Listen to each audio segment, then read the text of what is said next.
Now, to gain admission into the university as an undergraduate student, do you know that there are diverse modes?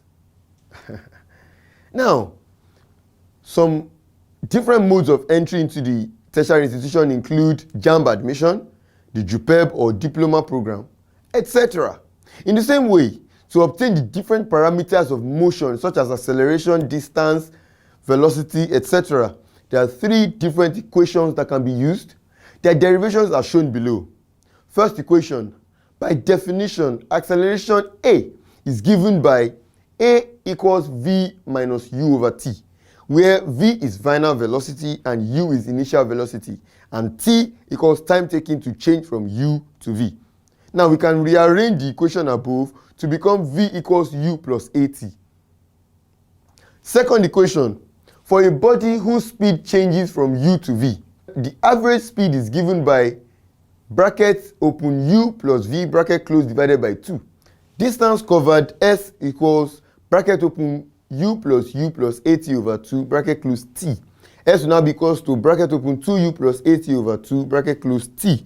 Then S will now be UT plus half AT square. Third equation, if we square both sides of the equation 1 and expand, we have V square equals U plus AT square, or V square equals U square plus 2UAT plus A square T square. V square will now be U square plus 2A bracket UT plus half AT square, where V square will now be U square plus 2AS. So, we have learned that there are three equations of motion and also understood their derivations. However, to solve problems successfully with the equations, the following steps must be followed. Identify all the quantities in a given problem. That is, you must know what U, V, A, T, and S stands for. B. You must be able to interpret the given problem to know which one of these quantities are given and which one of them is to be found. C. Choose the equation that best connects the given quantities to the one you are to calculate. And D. Ensure all quantities are in their right SI units unless otherwise stated. E.